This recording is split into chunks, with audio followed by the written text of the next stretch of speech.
Well, today we're talking about friendships and relationships where you're only getting breadcrumbs.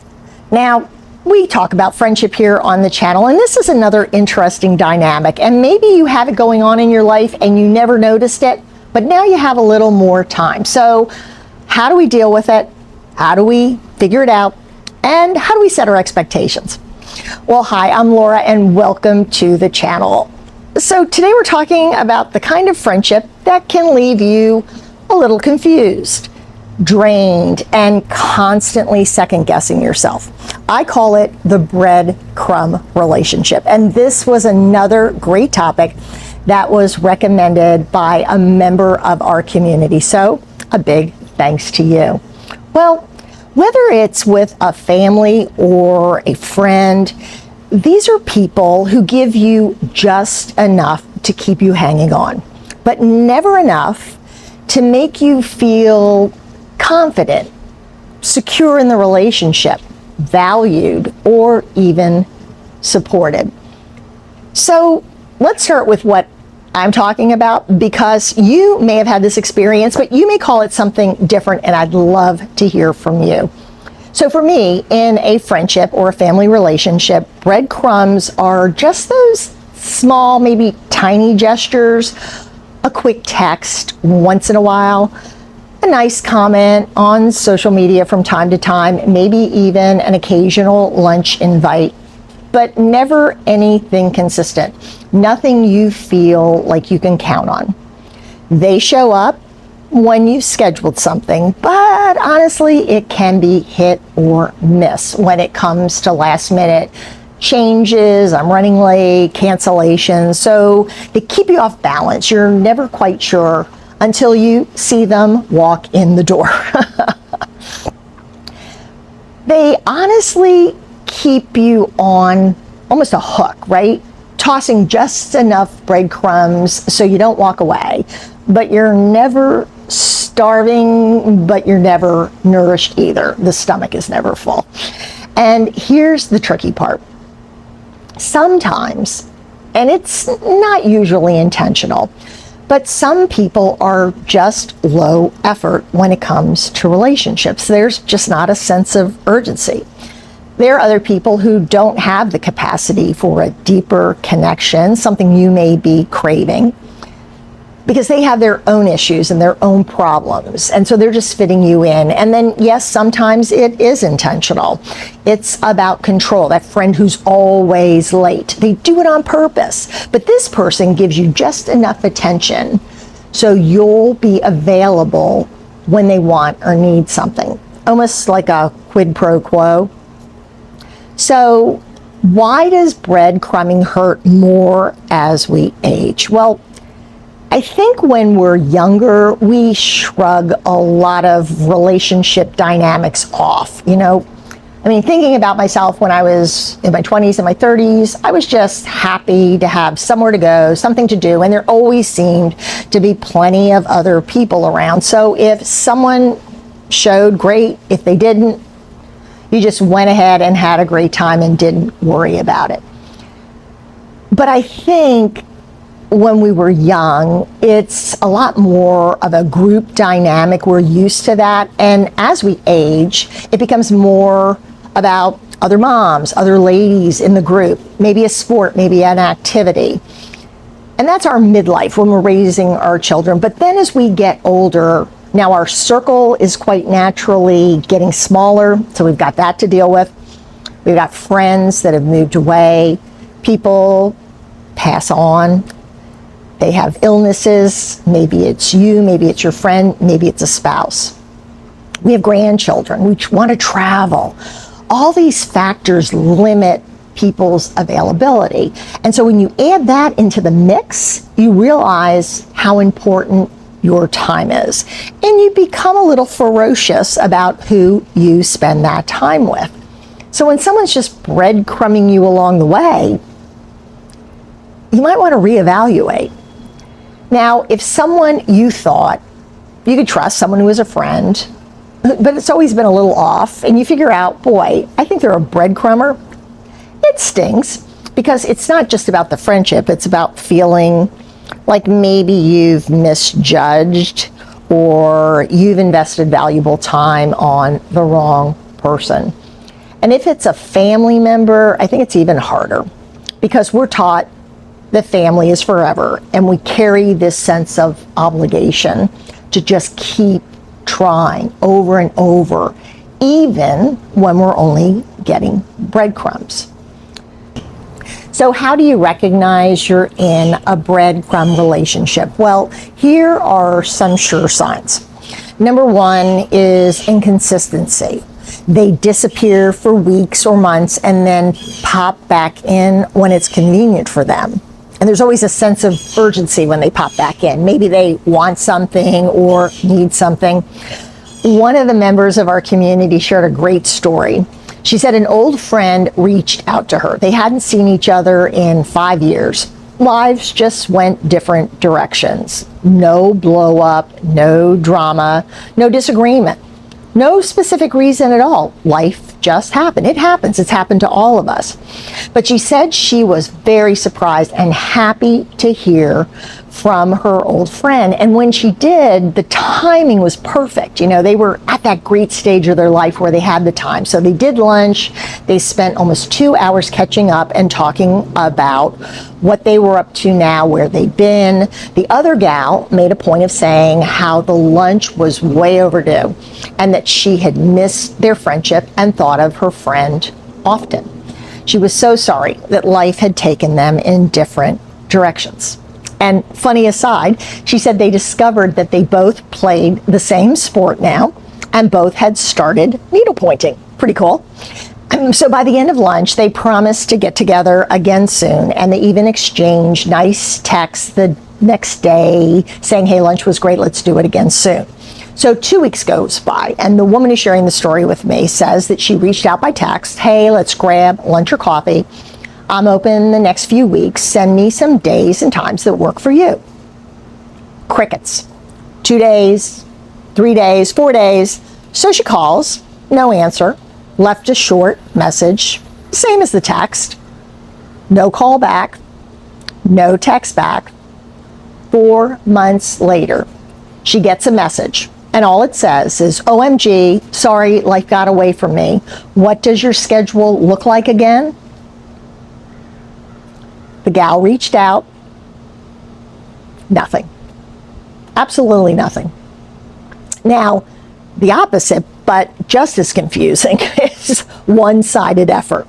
You know, you're the one who's always calling. You're the one who's always texting. You're the one who's always suggesting plans, making plans. The other person is usually available, but only if you make it happen. Next is that minimal effort, minimal investment. They always keep the conversation light, very surface level. They always avoid anything deep, right? They never tell you too much. The next person always keeps you guessing. You never know where you stand. Are you a close friend, or are you simply an acquaintance, or are you nothing or something in between? The next person drains you instead of filling you up. After interactions, you feel more confused or disappointed than connected. And one of the biggest red flags is this. If you stop making the effort in the relationship, would it fade away completely? And if the answer is yes, that's a painful realization, but it's an important one. Better to know, and then better to decide how to deal with it. But why do we often hang on to these relationships? Honestly, we hope they'll change. Maybe they'll wake up one day and be the kind of friend or the kind of sister or cousin or parent that we've always wanted. We're afraid of losing what little we have, especially as we get older, you know, and especially if we're already feeling a little lonely, a little isolated, a little disappointed. And then maybe it's our fault. Maybe we're being too needy. Maybe we're expecting too much or being oversensitive. Maybe we're bringing it on. Then there's also the family pressure, because when it's blood, we're trained to tolerate more, even at our own expense. But here's the truth. When you accept crumbs, it teaches people that crumbs are enough. So what do? Because you have options. You're absolutely not powerless. Sometimes it's just mentally taking charge. Number one, acknowledge what's really happening. Stop making excuses for their lack of effort when you call it what it is, a breadcrumb relationship. Kind of makes you laugh, but you know what it is, and you can deal with it, even if it makes you feel a little bit weird. You adjust your expectations. So if you choose to keep them in your life and accept the relationship, the friendship for what it is, you can't accept it for what you wish it was. You have to accept it for what it is. Next, I'd say limit your emotional investment. This doesn't mean cutting people off, but do protect your own energy. Don't be so quick to reply. Don't be too available, right? Because if they don't get back to you, it makes you feel worse. So just take a breath, think about it, and then reply. Number 4, make sure you build other relationships and other interests. I know it's harder for us to make friends as we get older, but we can still keep finding things in life that we enjoy. Because the best way to see red flags clearly is to have healthy, balanced friendships to compare them to. When you experience mutual effort with someone, you realize just how little you've been getting in that breadcrumb relationship. Number 5, communicate with the person if it's worth it. If you feel, you can gently say, hey, I feel like we don't connect as much anymore, and I really miss that. Now, you have to be ready for the possibility that nothing will change, or they will make a pointless excuse, and that will be that. And yes, sometimes we read more into situations, but there's no reason for someone to be purposeful and then flake out over and over and over. And yes, people have other things going on behind the scenes. They have other issues. But at some point, as a caring adult, you need to stop making promises you don't plan on or can't commit to keeping.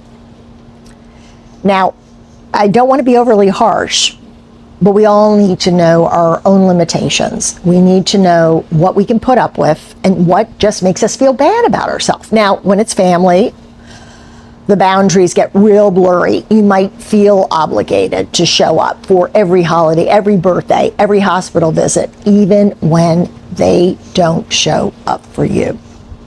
So here's where you decide.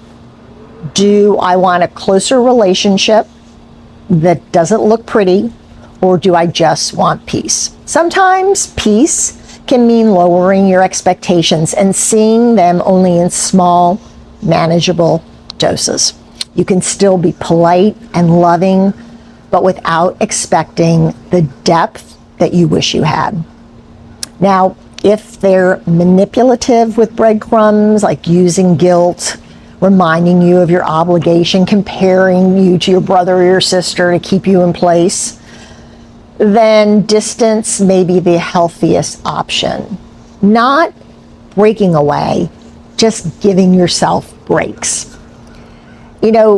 We all deserve more than crumbs in friendships, in family, even in love. You deserve the whole loaf of bread, right? And it's good with butter. And if someone can't or won't give that to you, it's okay to step back and feed your soul someplace else, right? Find other things to fill you up. I would love to hear your thoughts or comments on this type of relationship. I never really thought about it much until I got to this age and started deciding where I wanted to spend my time. But I'd love to hear if you've been in a relationship like this. Have you been like the woman who didn't hear from someone for 5 years and then the woman zipped in and zipped out again. I mean, as I told her, well, at least you had a really good time, and it wasn't a waste of the day because she found a new restaurant, really enjoyed herself, ended up taking her husband back there. But life is funny and people are funny, and often they have things going on that we can't begin to understand. But again, without being harsh, we're adults. And if we have limitations that we don't want to share with another person, we shouldn't make commitments over and over again. Wishful thinking has repercussions for the other person that's involved. Well, what a great conversation, great topic. I look forward to hearing from you. I hope you'll like and subscribe. And next week, I think I'll be dropping a video from Scotland. So that'll be exciting. So probably the first 2, maybe 3 weeks in October, we'll do some walk and talks, and I'll share the beautiful Loch Lomond area of Scotland. Take care. Look forward to seeing you next week. Bye-bye.